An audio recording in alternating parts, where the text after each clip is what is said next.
శ్రీ గురుభ్యో నమః. ఓం సదాశివసమారంభాం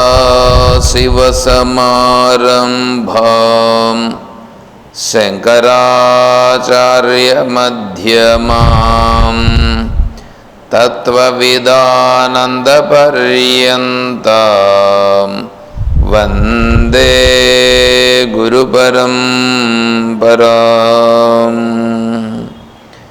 ఓం శ్రీ గురుభ్యో నమః. పూజ్య గురుదేవులు తత్వవిదానంద సరస్వతి స్వాముల వారి దివ్య చరణారవిందములకు ప్రణమిల్లుతూ పరిపూర్ణ పరబ్రహ్మస్వరూపులకు ప్రియాత్మ బంధువులారా, ఓం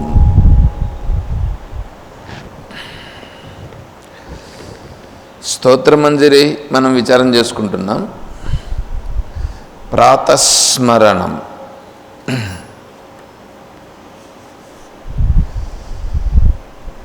ప్రాతస్మరామి హృది సంస్ఫురదాత్మతత్వం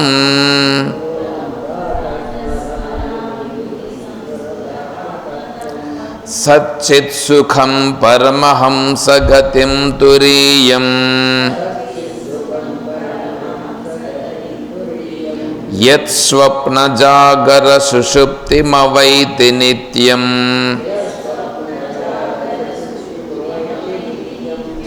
తద్బ్రహ్మ నిష్కళమహం న చ భూతసంఘః.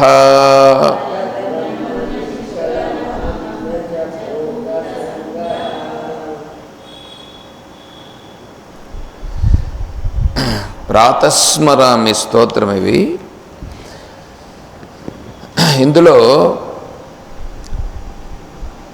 ఆత్మస్వరూపముగా నిలిచి ఉండుటయే మోక్షము.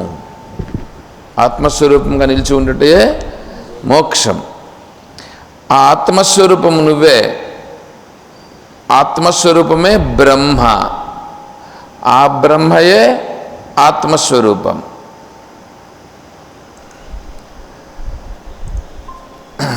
ఆత్మస్వరూపమే బ్రహ్మ, ఆత్మస్వరూపమే నేను.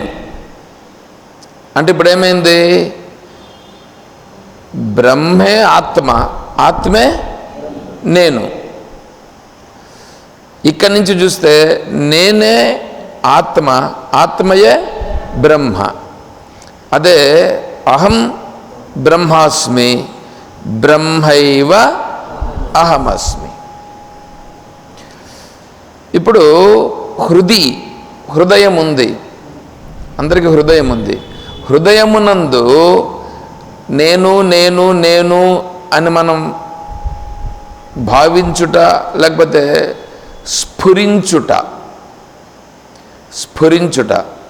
ధ్యానంలో కూర్చుంటే నీకు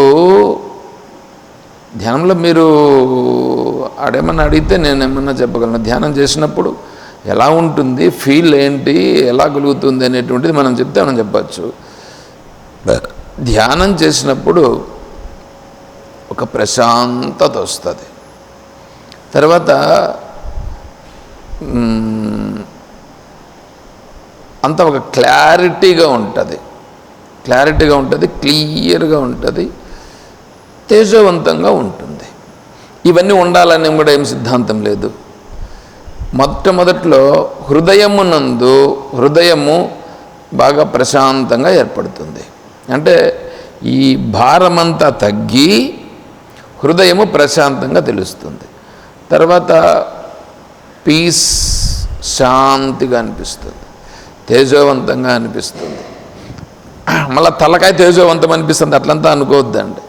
అంత ప్రకాశంగానే తెలుస్తుంది, శాంతిగా ఉంటుంది, వెలుగుగా ఉంటుంది. సరే, అదేంటంటే అది నువ్వు ధ్యానంలో ఉన్నప్పుడు. ఇప్పుడు మేల్కొని ఉన్నావు కదా, మేల్కొని ఉన్నప్పుడు స్ఫురించుట అంటే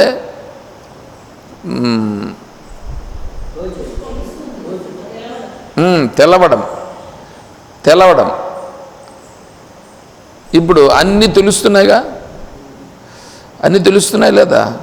ఈ అన్నీ తెలుస్తూ ఉండుట, అన్నీ తెలుస్తూ ఉండేది, తెలుసుకునేట్లుగా ఉండేది హృదయంలో ఉండేటువంటి ఆ ఆత్మస్వరూపమే ఇక్కడ తెలుసుకునే సామర్థ్యాన్ని ఇస్తున్నది.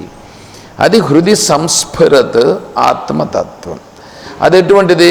సత్ చిత్ సుఖం. సుఖమే ఆనందం. సత్ చిత్ ఆనందం. అది చెప్పుకున్నాం మనం. సత్ అంటే ఎప్పుడు ఉండేది. ఇప్పుడు చూడండి, నేను ఉన్నానా లేదా? ఉన్నాను. మనందరం మనకే తెలుస్తుందిగా. ఎంతకాలం ఉంటారు?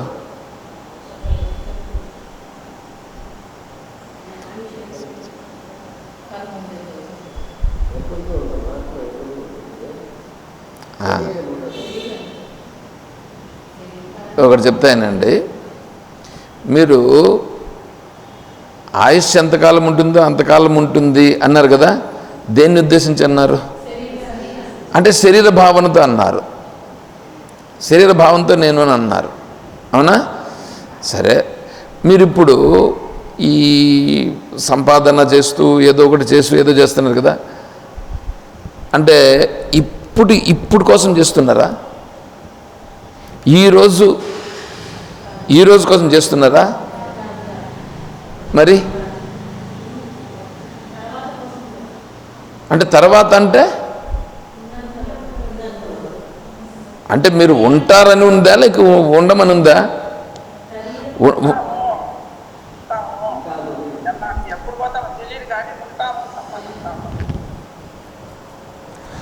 ఉంటామని ఉందా లేదా? మీకు పోవాలని ఉందా? పోవాలని ఉండే వాళ్ళు ఎవరినోటి చెప్పండి. పోవాలని లేదు కదా. పోవాలని లేదు, కానీ పోతామని అంటున్నారు. శరీర భావన చూడండి, అక్కడ పోయేది శరీరము, ఉండేది ఆత్మ. రెండింటిని మాట్లాడుతున్నారు చూడండి. మీరు ఉంటాము అని అంటున్నారు, పోతాము అని అంటున్నారు. అర్థమవుతుందా ఇక్కడ? అవి రెండు అదే సత్యానృత మిథినీకృత్వ. సత్యం అంటే నేను అనేటువంటిది ఏమంటుందంటే నేను ఉంటాను అని అంటుంది. మళ్ళా అనృతం అని అంటే అనిత్యమైనటువంటిది, సత్యము కానటువంటిది. ఏది? అనాత్మ. ఆ అనాత్మ యొక్క లక్షణము ఏమో ఎంతకాలం ఉంటామో. ఆ రెండింటిని కలిపేసినారు. నిన్ననో ఏమో చెప్పుకున్నాం చూడండి, చతుశ్సూత్రిలో కూడా మనం చూసి చెప్పినాను. ఇవి రెండింటి లోకంలో ఏమైందంటే ఈ రెండింటిని విడదీసి చూసే సామర్థ్యం లేక రెండింటిని కలిపేసినారు. కాబట్టి ఈ లోక వ్యవహారం జరుగుతూ ఉన్నది. రెండింటిని విడదీస్తే లోక వ్యవహారం లేదు. రెండింటినీ కలిపేసినాం. ఇప్పుడు కూడా కలిపేసినాం లేదా? రేపు ఉంటానా ఉండనా ఏమో అనొద్దండి. ఉంటాను అని ఉందా లేదా మీకు? ఎంతకాలం ఉంటారంటే ఉండేదానికోసమనే చేస్తూ ఉంటాం.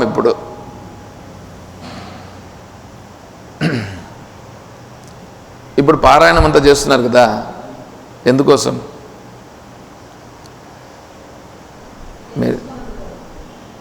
మీరు చెప్పొద్దండి, నేనే చెప్తా. ఎందుకోసం అంటే తెలుసుకునే దానికని అన్నారు.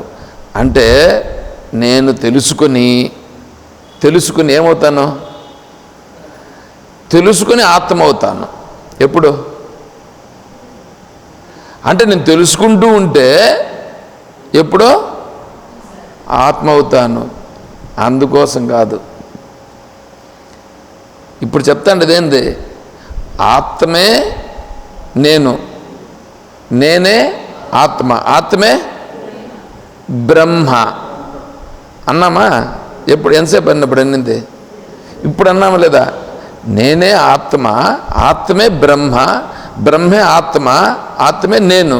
అంటే ఇక్కడి నుంచి అహం బ్రహ్మాస్మి, బ్రహ్మైవ అహమస్మి అన్నామా లేదా? అంటే ఇప్పుడు నేనే బ్రహ్మండి. ఎప్పుడు? ఇప్పుడే. ఎప్పుడు? ఓకే, ఇప్పుడే. అవునా? ఇప్పుడే నేను బ్రహ్మ అయినప్పుడు నాకు మరణం ఉంటుందా? మరణం లేదు కదా. అది అది అనాల మనం, అది అనాల క్లాసులో కనీసం. నాకు నేనెప్పుడు ఉండేవాడను, నేనెప్పుడు ఉండేవాడను. సత్ అంటే ఉండుట. నేను ఉండేవాడను.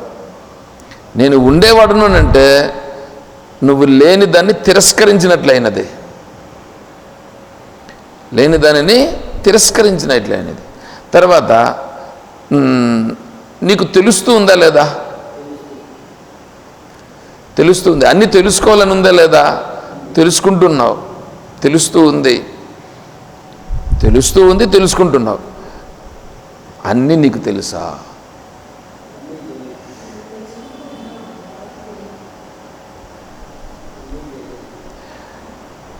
అన్నీ తెలియలేదు అని అంటున్నారే, అశుద్ధ మనస్సు. అన్నీ తెలియలేదు అనడం అశుద్ధ మనస్సు, తెలుస్తున్నది అనడం శుద్ధ మనస్సు. సర్వజ్ఞత్వం అంటే ఏం తెలుసా? ఎక్కడెక్కడో ఏమేమో జరుగుతుందో అదంతా కాదు. సర్వజ్ఞత్వం అంటే అంతా తెలియటం అనేది కాదు. నీవు సర్వజ్ఞుడవు అని అంటాం కదా మనము. సర్వజ్ఞుడు అంటే ఆడెక్కడో ఏమేమో జరిగిపోతుందో అదంతా తెలుస్తూ ఉండటం అనేది కాదు. నాకు తెలుస్తుందా లేదా? తెలుస్తుంది లేదా? అవును, తెలుస్తుంది. సర్వం తెలుస్తూ ఉంది. ఇప్పుడు దీంతో చూస్తే ఇది తెలుస్తూ ఉంది, ఇంద్రియాలతో తెలుస్తూ ఉంది, మనస్సుతో తెలుస్తూ ఉంది. నేనే తెలుస్తున్నాను. తెలుస్తుందా లేదా? ఇది సర్వజ్ఞత్వం అంటే. ఇంతేగాని సర్వజ్ఞత్వం అని అంటే ఢిల్లీలో ఏం జరుగుతుందో నాకు ఇక్కడ తెలుస్తూ ఉంది. కథలు కొన్ని చెప్తాను అనమాట. ఆయన సత్యసాయిబాబా ఉన్నాడట, ఆయన దగ్గరికి వాళ్ళ ఎవరో కొంతమంది శిష్యులు ఉన్నారంట. వాళ్ళ అమెరికాలో ఎవడో వాళ్ళ బంధువు ఎవడికో కొద్దిగా ఆరోగ్యం బాగాలేకుండా పోయిందంట. వీడు వచ్చినాడంట. వీడు వస్తే బాబా పిలిచి ఇవన్నీ ఎందరో నాయన మీ వాళ్ళకి బాగలేదు, వాళ్ళ దగ్గరికి పోతామన్నాడంట. పోతానన్నాడంట. వీడు ఇట్లయితే ఇట్లా తోసాడంట, ఈ గోల్లో ఇట్లా వెళ్ళిపోయినాడంట, ఆడ అమెరికాలో పడినాడంట. ఈ పిచ్చి కథలు కాదు ఇవంతా. దీన్ని ఏమంటారంటే అష్టసిద్ధుల్లో ఒకనొక సిద్ధి అని అంటారు. ఇది కూడా తప్పే, ఇది కూడా కథ తప్పు. ఇప్పుడు మీరు చెప్పండి, దూరదర్శనం మీ దగ్గర ఉందా లేదా? దూరదర్శనం ఎక్కడుంది? టీవీలో ఉంది. టీవీ వరకునా? ఫోన్లో ఉందా లేదా? ఇక్కడే ఉంది నీ దగ్గర, కనిపిస్తుంది లేదా? దానికోసం నువ్వు తపస్సు చేసి నీ కాలాన్నంతా వృధా చేసుకోవాలనా? ఏదో ఉండేవాళ్ళు ఆడుండే వాళ్ళు వాళ్ళతో మాట్లాడాలంటే ఈడ తపస్సు చేసి వీడు ఇక్కడి నుంచి మాట్లాడతారనమాట అక్కడ ఉండేవాళ్ళతో. అంటే మనసు నువ్వు ఫోన్ చేస్తే మాట్లాడడంలా దానికోసం ఇప్పుడే మాట్లాడు. నీకు ఇప్పుడు కావాలన్నా ఆ కాలం కావాలన్నా? ఆ కాలం ఎక్కడుంది? ఆ కాలం ఎక్కడుంది? మనసులో ఉంది. ఆ మనస్సు ఏడుంది? ఈడుంది. అది ఎప్పుడుంది? ఇప్పుడుంది. నువ్వు ఇప్పుడను చేతగాని తనాన్ని పట్టుకొని ఎందుకంటావు? ఇప్పుడు పాతకాలం మంచిదా ఈ కాలం మంచిదా? నువ్వు చెప్పు. ఈ కాలం మంచిదిగా, నీకు కావాల్సిన సౌకర్యాలు ఎన్నో లేదా? మరి కలికాలం పనికిరాందని అంటారు ఎందుకండి? ఇది కలికాలం, మాట్లాడితే కలికాలం అనేది అన్నమాట. ఏంది కలికాలం? నీ కలికాలం ఎంత ఎంత డెవలప్ అయింది ఇప్పుడు, అయిందా లేదా? కలికాలముతో సమానమైనటువంటి యుగము లేదు, కలియుగంతో సమానమైన యుగము లేదు అని పురాణాల్లో చెప్పినారు. అది చెప్పరు. మాట్లాడితే ఇది కలియుగం. ఆహా, ఈయనకు ఒక పెద్ద వేదాంతి, ఈయనకు బాగా తెలుసు.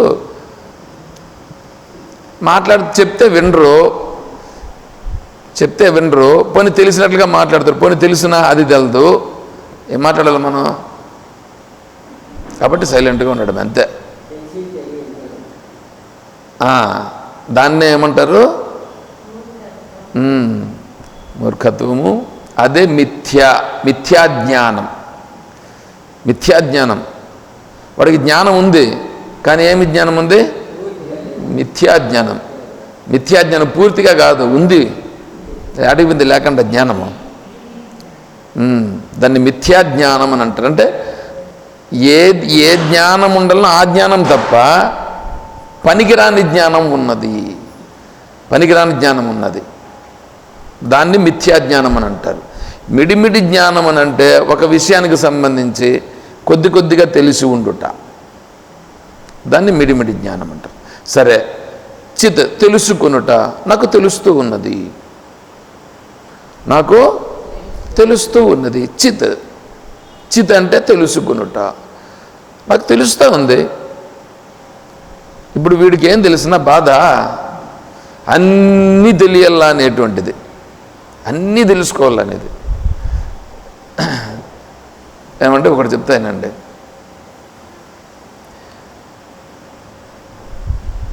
నీ మనస్సులో ఏముందో నాకు తెలిసి నా మనస్సులో ఏముందో నీకు తెలిసిందని అనుకో, క్షణం బ్రతకలేం బాగా.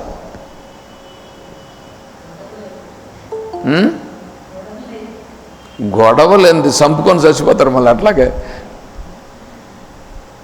నా మనస్సులో ఉండేది నీకు తెలిసి నీ మనస్సులో ఉండేది నాకు తెలిస్తే ముఖాలు చూసుకోలేం.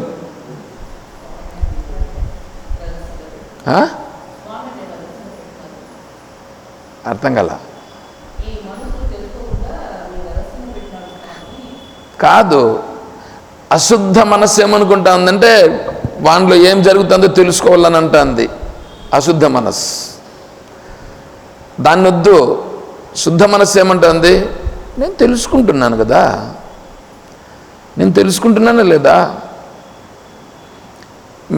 ఒకటేమంటే జ్ఞానం కలిగితే, బ్రహ్మజ్ఞానం కలిగితే అంత తెలిసిపోతుంది అని కొంతమంది చెప్తూ ఉంటారు. అంతా తెలిసిపోతూ ఉంటుంది, తప్పు. అంతా తెలిసిపోతూ ఉంటుంది అనేటువంటిది తప్పు. ఇతను బ్రాహ్మీ స్థితి పొందుతాడు. బ్రాహ్మీ స్థితి పొందుట అన్నప్పుడు దాంట్లో ఋతంభర ప్రజ్ఞ అనేటువంటిది ఒకటి ఉంది. ఋతంభర ప్రజ్ఞ అనేటువంటిది ఏంటంటే, ఇప్పుడు మనం చెప్తున్నామే ఎవరి మనసులో ఏముందో, నీ పూర్వజన్మలో ఏముంది, నీవు ఎవరెవరితో సంబంధం కలిగి ఉన్నావు, ఎవరెవరితో అంటే తల్లిదండ్రులుగా నీకు ఎవరెవరు ఉన్నారు, వాళ్లకు నువ్వు ఎలా జన్మించినావు, నువ్వు ఎంతకాలం ఇవన్నీ ఉన్నాయే, ఇవంతా ఋతంభర ప్రజ్ఞ. ఋతంభర ప్రజ్ఞ అనేటువంటిది ఏం చేస్తుందంటే జ్ఞాన విఘ్నములు, అంటే ఆత్మస్వరూపానికి నువ్వు నీ స్థితిగా ఉండుట అనేటువంటి స్థితికి వెళ్ళే మార్గంలో ఇదొక విఘ్నం. విఘ్నం అంటే అడ్డంకి. అలా వచ్చి నిన్ను అడ్డంకి చేసేసి నేను బ్రహ్మము, నేనే ఆత్మస్వరూపము, ఆత్మస్వరూపమే సత్యము అనేటువంటి స్థితిని చేరుకోనీయకుండా నిన్ను ఆడ పతనం చేస్తుంది. ఇప్పుడు నీకు అది కావాలన్నా, లేదా నేను ఆత్మస్వరూపం అనేది ఆత్మస్వరూపంగా ఉండడమే కావాలన్నా? నేను ఆత్మస్వరూపంగా ఉండు. నువ్వు ఆత్మస్వరూపంగా ఉండేదానికి ఏం పని చేయాలి చెప్పండి? ఇప్పుడు ఏమి చేయాల్సిన పనిలే, నిర్మలంగా ఉండుటయే. నిర్మలముగా ఉండలేవు, నిర్మలంగా ఉండుటయే. ఆ నిర్మలత్వం నీలో ఉంది. ఈ అశుద్ధ మనస్సు ఉంది చూడు, ఈ అశుద్ధ మనస్సు వచ్చి ఏం చేస్తుందంటే దాన్ని అస్సలు గుర్తించనివ్వకుండా ఇది పైకి వచ్చేస్తుంది. అందుకే చిత్. నేను ఇక్కడ మధ్యలో అక్కడక్కడ కొన్ని చెప్తూ ఉన్నాను, ఎందుకంటే అవి తెలుసుకోవాలా ఇవి తెలుసుకోవాలా అనేటువంటిది ఉందే, ఇదంతా ఈ మనస్సు చేస్తూ ఉండేటువంటి ఒక ట్రిక్, మనస్సు యొక్క ట్రిక్. వాడికి బాగా తెలుసు, నాకు బాగా తెలీదు, తప్పు.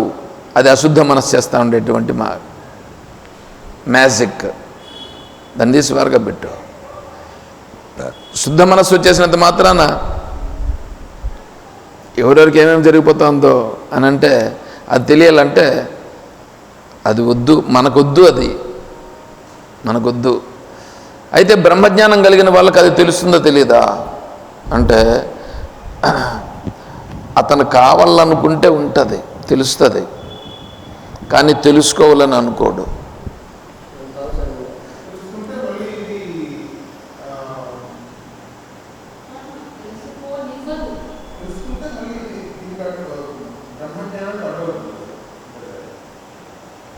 వాళ్ళని ఏమంటారంటే ఉభయచరము అని అంటారు.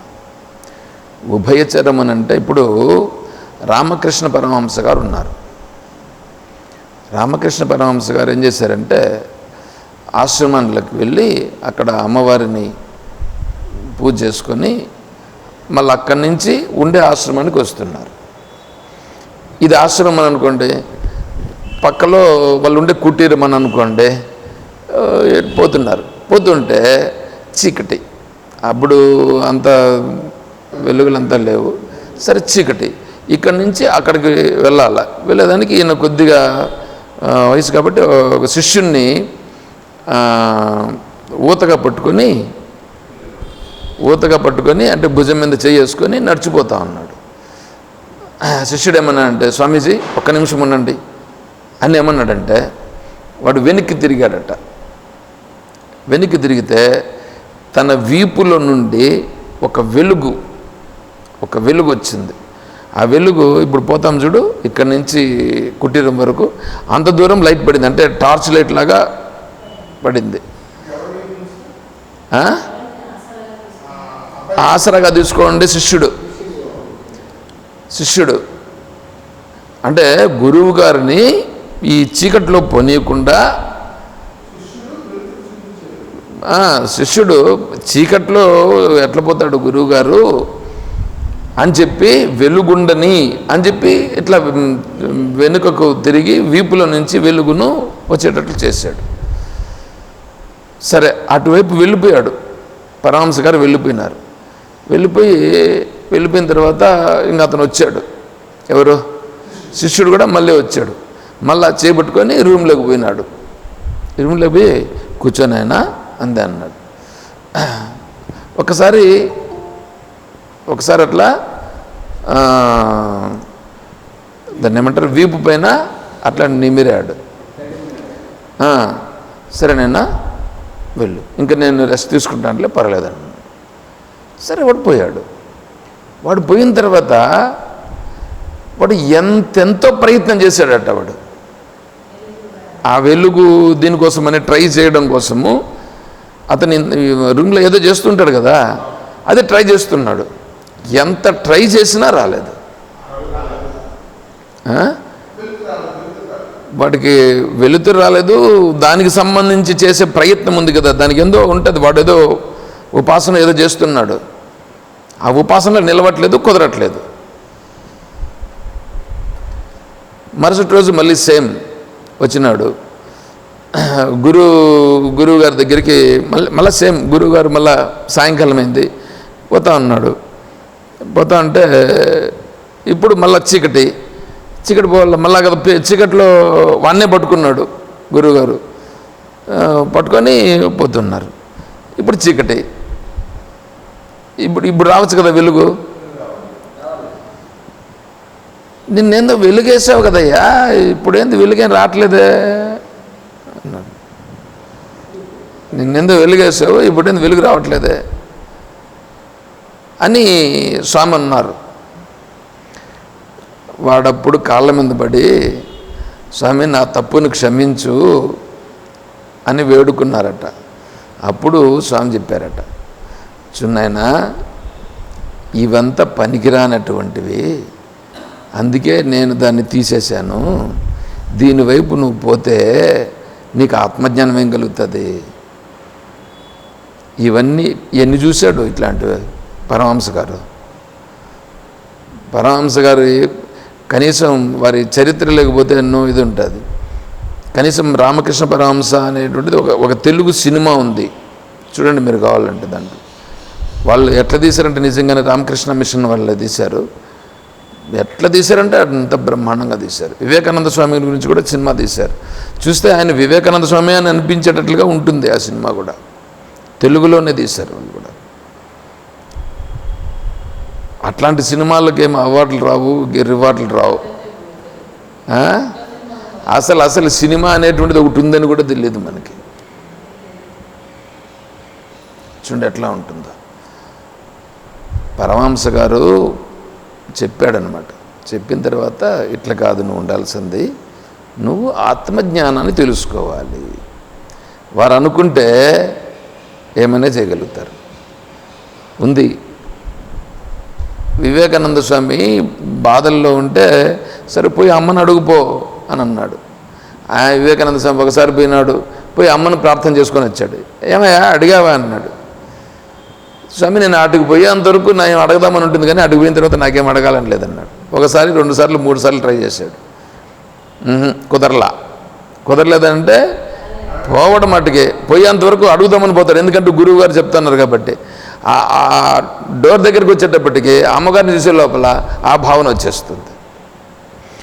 మధ్యలో ఇది ఊరికే మధ్యలో అనిపిస్తుంది, కానీ ఊరికే నాటకంలాగా ఆ మనస్సు అనిపిస్తుంది. దాన్ని గుర్తించారు వాళ్ళు, గుర్తించారు కాబట్టి ఇది అశుద్ధ మనస్సు అనేటువంటిది బాగా దృఢమై ఉంది.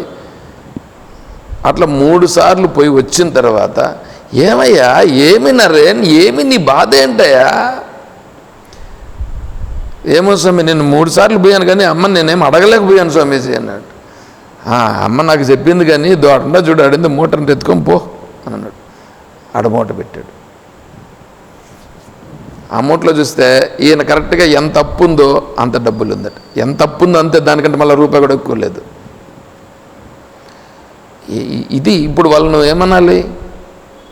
వాళ్ళకి తెలియదనాలనా తెలిసిన వాళ్ళనా? అన్నీ తెలుసు కానీ అవసరం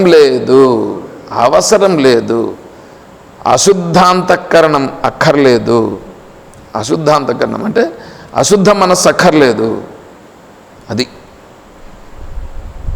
అర్థమవుతుందా? కాబట్టి దాన్ని చిత్ అంటే తెలుసుకొనుట. అలా తెలుసుకోవాలనే భావనొద్దు. ఏదో ఒకటి తెలుసుకోవాలా, నాలో ఏదో ఒక సామర్థ్యం వస్తుంది, నేను ధ్యానం చేస్తే ఈ స్థితి వస్తుంది, ఆ స్థితి వస్తుంది. అవన్నీ పనికిరానటువంటి మార్గాలు. తీసి వారగబెట్టేయండి, మైండ్లో నుంచి తీసి వారగబెట్టేయాలి. తర్వాత ఆనందం అనేటువంటిది బయట విషయాల నుంచి ఆనందం కలుగుచున్నది. బయట విషయాల్లో ఆనందం ఉందిగా.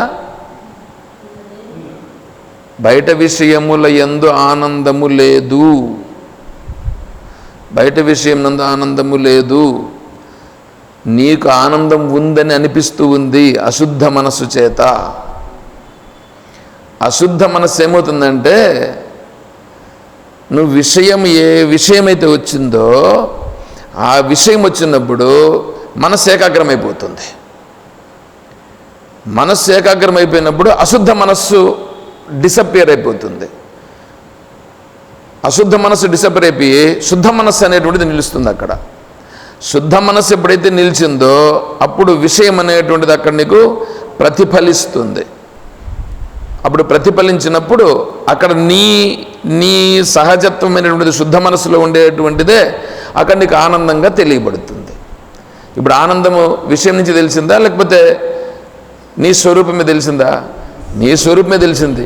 నీ స్వరూపంలో ఉండే ఆనందాన్ని నువ్వు గుర్తించేదానికి నీ మనసుని ఏకాగ్రమ చేయుట అనేటువంటిది నువ్వు ఇక్కడ చేయలేక అక్కడ ఏదో విషయాన్ని బట్టి నువ్వు ఆ విషయం చూసినప్పుడు ఏకాగ్రం చేసి అక్కడ నువ్వు దాంట్లో ఆనందం ఉందని నువ్వు అనుకుంటున్నావు.